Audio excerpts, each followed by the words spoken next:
It was also available to do this. This train was run specifically to drop parcels and post in different cities. That's why it had to drop parcels at various stations without stopping. Whenever a station came, the local post office staff would hang mailbags on special elevated racks there. When the train passed the platform, it would slow down and the staff inside would use a net to grab those mailbags. In the same way, the mailbags that needed to be dropped at that station were unloaded onto the platform while the train was still moving. Through this process, mail was distributed to different stations without stopping. The carriage where the robbery was to take place was still not attached to the train. That carriage was safely parked at the Nain Valley railway station. This carriage was called HVP, meaning high value packages, because it mostly contained large amounts of cash that people used to send to other cities via money orders at that time.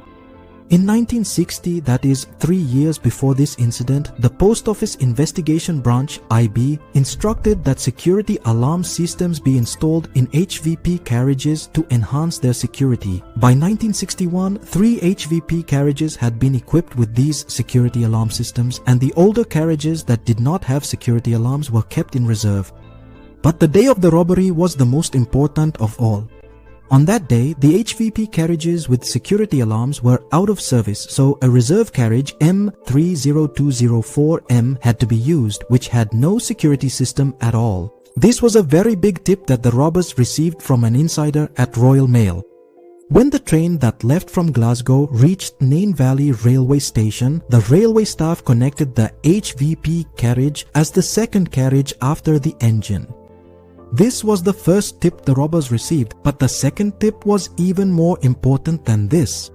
Normally, HVP carriages would carry around £300,000, but because the previous week was a bank holiday weekend, on the day of the robbery, there was nearly £3 million in cash inside, and this was tip number 2. In other words, the coincidence that happened on this day might only occur once in years. 12 times more money was being transported, and coincidentally, the security alarm in the HVP carriage was also malfunctioning. But for the robbers, this was no coincidence. They had been planning for months specifically for this day. Anyway, the train, including the HVP carriage, departed from Nain Valley Station. It was nighttime, and the train's driver, 58-year-old Jack Mills, was swiftly taking the train toward its destination.